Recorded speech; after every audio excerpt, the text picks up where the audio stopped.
Hello everyone, welcome to week 4 for BCOM 3113 for fall 2018. Just an update here. Let's go through what we're trying to accomplish this week. If you look at the outline available on Brightspace, you'll see that we just have a few things.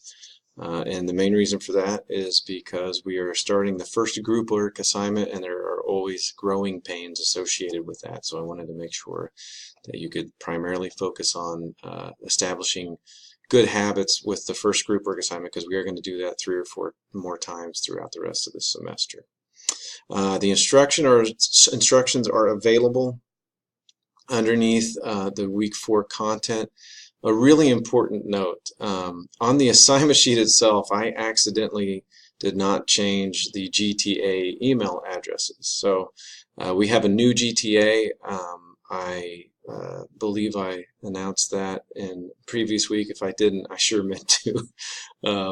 So I will send out an email to everyone to make sure. So Austin Parsonage is our new GTA, and so if you are one of the 3 or 4 groups that have already started a document and shared it with me, make sure that you share it with Austin as well.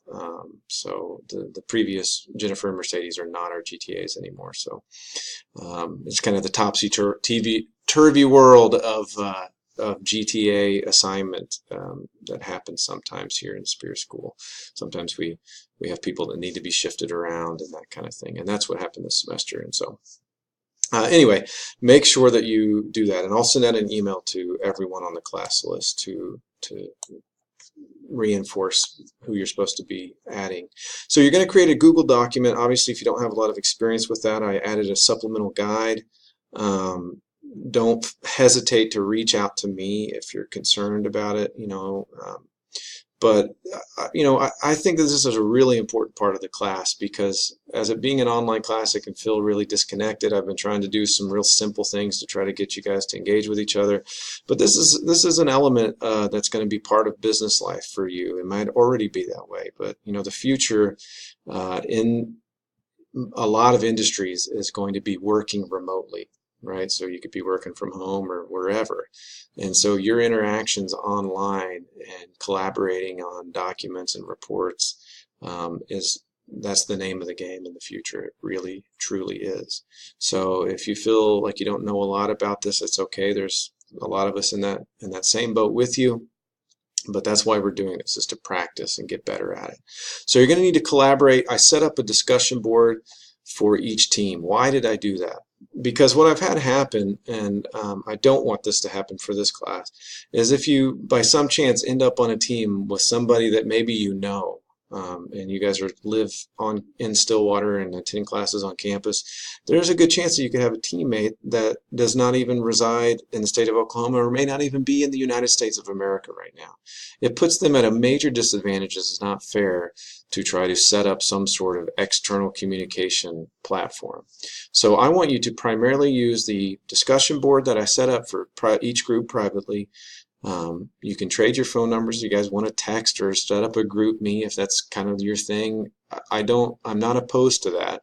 The biggest thing I'm looking for, though, is something that there is a paper trail with, because you are graded based upon your contribution. So if there are paper trails of your communication via the discussion board or via the Google Doc itself, man, it sure makes it a lot easier when anybody complains about, hey, I didn't get the grade I deserved, and then all we have to do is access the things that are available on Brightspace or on the Google Doc, and we can see everyone's individual contribution to the team effort, and that's what we're trying to do here, okay? The other thing you're going to have to do this week is read Chapter 5. It's longer than some of the other reading assignments I've had you do, because it covers a lot of stuff having to do with the mechanics of writing.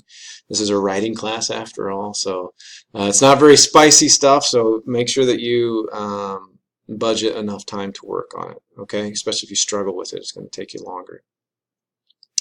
One other thing I want to point out, I posted a 6-week outline at the beginning of the semester. We have not stuck to that, so at this point just disregard that and just keep abreast of what is due based off of each weekly outline that is going to be posted. If you have a desire to kind of get a better picture of what the rest of the semester is going to be like, feel free to email me and I can give you a vague idea, but you know, I like the ability to change things up, and so I just keep that in mind. As you collaborate through this part of the class and work through it, if you run into issues, please let me know as soon as possible. You know, it's Tuesday already, so at this point you really should be in contact with your team, and you really should start on working on this, because part of the grade is that you were individually assessed a grade based on how many times you logged in to the document and contributed. And even if you log in and you don't feel like you can change any of the writing because they've already done a really good job without you, your team has maybe worked on it and you haven't had a chance to log in, you can still comment, right? Even if it's just words of encouragement, I would highly suggest trying to comment things about how it ties into what the lecture said or how it ties into what the textbook says, okay? So with that being said, get to work. If you have any questions, please let me know, and make sure that you add Austin as our GTA on the Google Docs. And again, that's the correct email address is found underneath the group work instruction sheet, not the assignment sheet. So I'll send out an email to confirm that. So get to work.